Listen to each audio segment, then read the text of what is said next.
My name is Laura, and a year ago, my life seemed to take a turn straight out of a fairy tale. I met Alex at a friend's birthday party. He was charming, with a smile that could light up the room, and before I knew it, we were dating. Fast forward to now, we're engaged and planning our wedding in 3 months. I'm 24, living in my small but cozy apartment. It's not much, but it's mine. Alex still lives with his mom, Mrs. Wilson, in their family home. We've talked about buying our place after the wedding, a dream I often find myself lost in. Mrs. Wilson, well, she's a character. Always calling Alex, even when we're on dates. It's like she has a sixth sense for when we're together. I've tried to see it as a mother's love, but it can be a bit much. Then, 3 months before the wedding, Mrs. Wilson called me with an offer I never expected. "Laura, dear," she began in her usual formal tone, "I think it's time you start learning how to be a proper wife and mother for my Alex." I remember pausing, unsure of what to say. Mrs. Wilson, I'm not sure I understand." "It's simple," she continued. "You'll come over to our house every day for the next 3 months. I'll teach you everything you need to know about running a household." I was taken aback. This was not what I expected. "Every day? After work?" I asked. "Yes, dear. It's for your own good. And Alex's, of course." I hesitated, but a part of me didn't want to start off on the wrong foot with my future mother-in-law. "Okay, Mrs. Wilson, I'll give it a try." "Oh, wonderful. Alex will be so pleased. See you tomorrow evening, then." I hung up the phone, a mix of nerves and uncertainty churning in my stomach. Little did I know, this was the beginning of what would be the most challenging 3 months of my life. "Are you sure about this, Laura?" my best friend Sarah asked later that day. We were sitting in my tiny living room, a half-eaten pizza between us. "I don't know, Sarah. It seems important to Mrs. Wilson. And Alex, well, he thinks it's a good idea too." Sarah frowned, looking concerned. "Just be careful, Laura. This sounds like a lot." I nodded, trying to shake off the worry. "I'll be fine. It's just for a few months, right?" But as I would soon find out, those few months would change everything. The next few weeks blurred into a routine I never imagined I'd be in. Every day, after a long day at work, I'd drag myself to Mrs. Wilson's house. The moment I stepped through the door, it was like entering a different world. "Laura, you're here! Good!" Mrs. Wilson would greet me, barely looking up from her knitting. "Let's start with dinner. I expect you to cook something nice for us." The kitchen became my battleground. I was never a bad cook, but under Mrs. Wilson's critical eye, I felt like a complete novice. "This is how you chop onions? My goodness, girl, you're slow. And watch your fingers," she'd chide, making me even more nervous. One evening, as I struggled to get the seasoning right for a stew, Alex walked in. I hoped for some support, or at least a kind word. "Smells good, Laura," he said casually, grabbing a soda from the fridge. "Thanks," I replied, trying to sound cheerful. "I'm just trying to get it right. Mrs. Wilson has been teaching me a lot." He laughed, a sound that once brought me joy but now felt distant. "Mom knows best. You're lucky to have her guidance." I wanted to say something, to tell him how exhausted I was, but the words wouldn't come out. I just nodded and went back to stirring the stew. Every task was a test. Washing dishes, ironing Alex's shirts, even vacuuming the house, Mrs. Wilson had a specific way for everything, and nothing I did seemed to meet her standards. "You need to iron the creases sharper, Laura. Alex likes them that way," she instructed one evening as I struggled with the ironing board. I tried to hide my frustration. "I'll keep that in mind, Mrs. Wilson." And so it went. Days turned into weeks. I kept telling myself it was a phase, something to endure for Alex's sake, for our future. But as I lay in bed each night, my body aching and my mind racing, I couldn't help but wonder if this was really what my life was going to be. A never-ending cycle of trying to please someone who seemed impossible to satisfy. My friends started noticing the change in me. "You look tired, Laura," Sarah commented one day. "Is everything okay?" I forced a smile. "Just busy with the wedding prep and all. You know how it is." But deep down, I knew it wasn't just the wedding stress. It was this new life I had stepped into, one where I was constantly trying to prove myself to a woman who seemed determined to find fault in everything I did. And the worst part? I was beginning to lose sight of who I was in the process. The weekdays were tough, but the weekends brought a whole new level of challenge. Mrs. Wilson hosted her relatives almost every Saturday, and I was expected to cook and cater for all of them. It was a Saturday morning, and I was already in the kitchen, a long list of dishes to prepare. Mrs. Wilson entered, her arms crossed. "Remember, Laura, my family has high standards. You need to impress them," she said, eyeing the ingredients I had laid out. I nodded, feeling the pressure. "I'll do my best, Mrs. Wilson." As the day progressed, the kitchen felt more like a pressure cooker. I was chopping, stirring, and baking, trying to keep up with the endless list of tasks. The clock seemed to tick louder with each passing minute. The guests began to arrive, and the house filled with chatter and laughter. I was in the kitchen, putting the final touches on the dishes, when Alex popped his head in. "Need any help, Laura?" he asked, leaning against the doorway. I wanted to say yes, to tell him I was overwhelmed, but I didn't. "No, I've got it. Thanks, though." He shrugged and left, joining the laughter in the other room. I felt a pang of loneliness, realizing how isolated I had become in this house. Dinner was served, and I stood back as everyone started eating. I watched nervously, hoping they'd like the food. Mrs. Wilson's sister, Aunt Linda, was the first to comment. "This is quite different. Not what we're used to, right, Margaret?" Mrs. Wilson gave me a disapproving look. "Laura is still learning. She's doing her best." The critiques didn't stop. Each dish seemed to bring another round of subtle digs and comments. I felt smaller with each word. After dinner, while everyone was relaxing in the living room, Mrs. Wilson cornered me in the kitchen. "Laura, this was not up to our family's standards. You need to work harder. You made me look bad in front of everyone," she hissed. I felt tears well up in my eyes. "I'm sorry, Mrs. Wilson. I really tried." "Trying isn't enough. You need to do better. Much better." I nodded, trying to hold back my tears as I started clearing the dishes. Later, Alex found me in the kitchen, alone, washing dishes. "Hey, don't take it to heart. Mom can be tough," he said, in a tone that was supposed to be comforting. I looked at him, my frustration finally finding words. "Alex, it's not just tough. It's too much. I'm trying so hard, and it's never enough." He seemed taken aback. "It's just how she is. She wants everything to be perfect. Don't worry, you'll get used to it." Get used to it. Those words echoed in my head as I went to bed that night. Was this what my life was going to be? Constantly trying to meet impossible standards and losing myself in the process? The thought scared me more than anything. Just when I thought things couldn't get tougher, they did. Alex's sister Julia started dropping her kids off at Mrs. Wilson's house every weekend. Julia had 2 kids, a 4-year-old boy, Max, and a baby girl, Lily. Looking after them became my responsibility. One Saturday morning, Julia breezed in with the kids in tow, her casual demeanor in stark contrast to my growing anxiety. "Hey, Laura! Great, you're here! The kids will be your little project for today," Julia said, barely giving me a chance to respond. All day?" I asked, trying to mask my surprise. "Yeah, I have a ton of errands. You don't mind, right?" Julia didn't wait for my reply, swiftly heading out the door. There I was, with 2 kids, in addition to the usual weekend chores. Max was energetic and needed constant attention, while Lily needed her diaper changed and bottle fed. Juggling between them and the kitchen was exhausting. Mrs. Wilson was of no help. "You need to learn, Laura. This is what family life is about," she said, observing me struggle with Lily and a fussy Max. By the time Julia returned in the afternoon, the house was a mess, the kids were cranky, and I was on the brink of tears. "What happened here?" Julia exclaimed, looking around the disarrayed living room. "I tried my best, Julia. Max and Lily needed a lot of attention," I explained, feeling defeated. "Well, you'll just have to get better at managing, won't you? After all, you'll have your own someday," Julia said nonchalantly, rounding up her kids.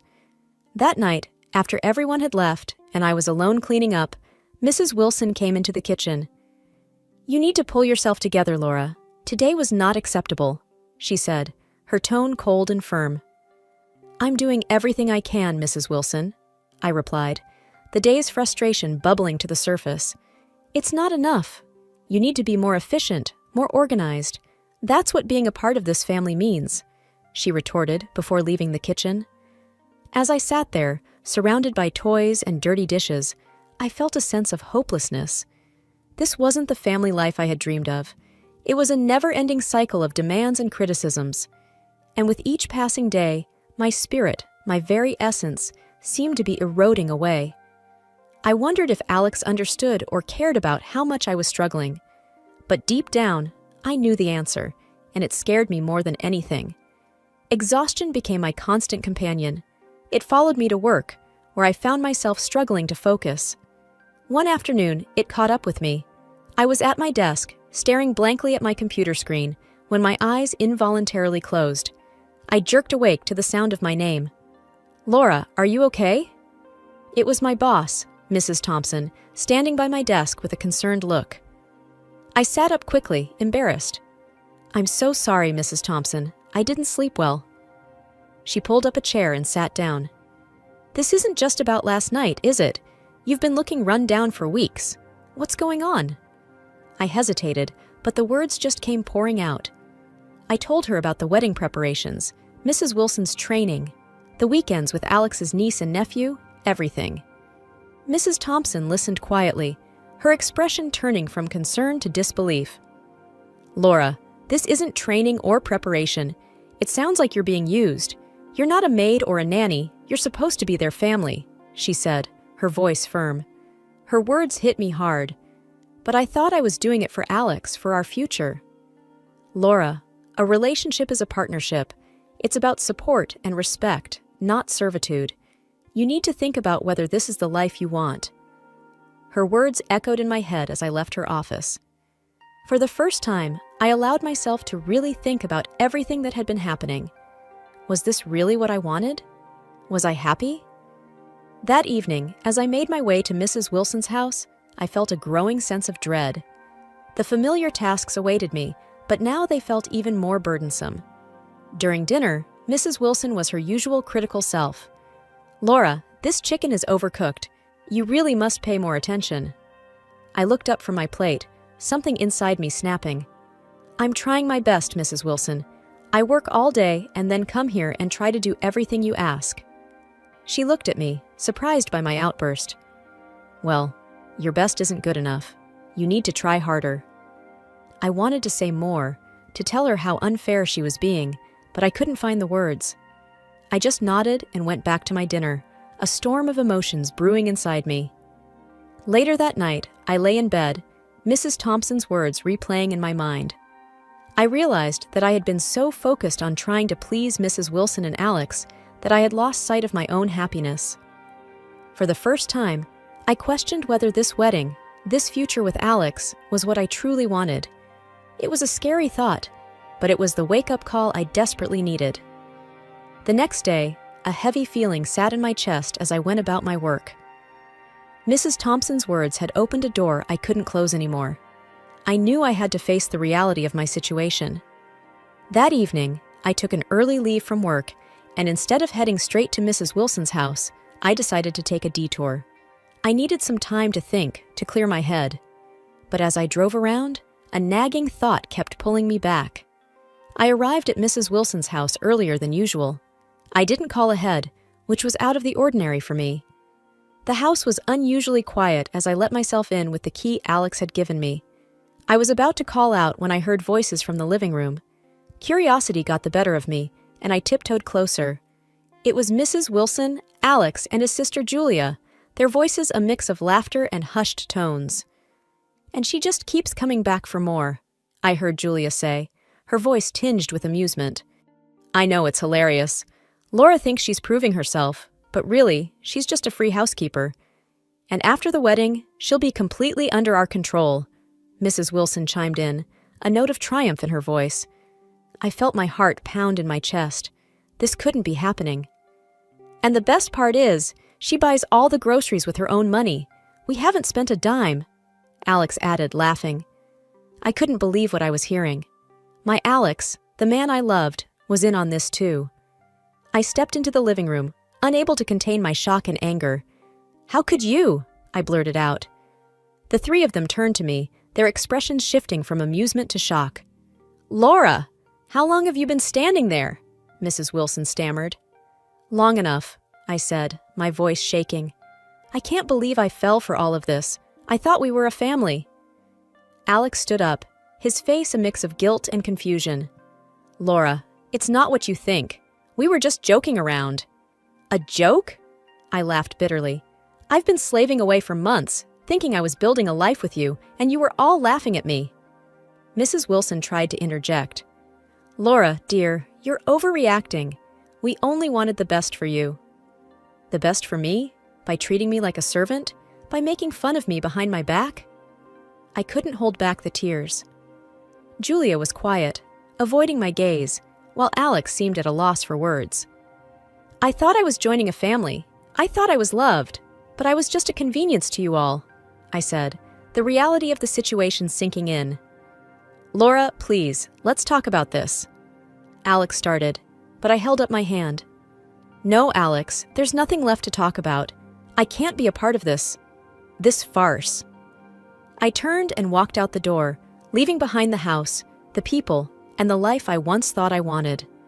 In that moment, I felt a mix of pain and relief. It was over. The truth was out, and I was finally free from the illusion I had been living in. I barely slept that night, my mind replaying the conversation over and over. By morning, my decision was clear. I couldn't marry Alex.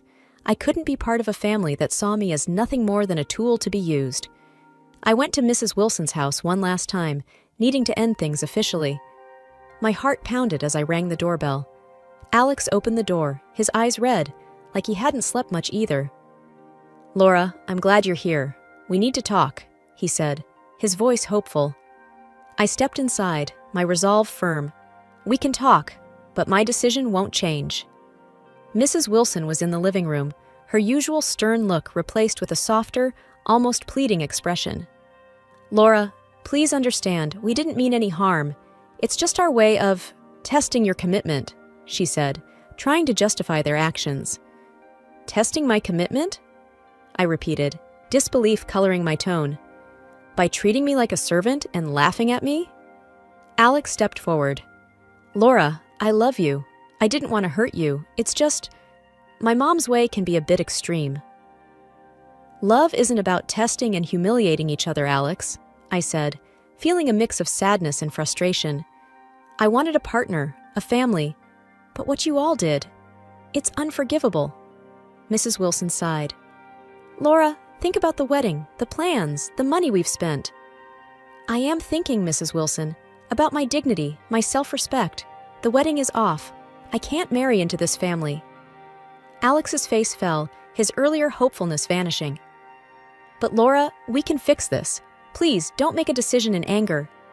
"It's not anger, Alex, it's realization.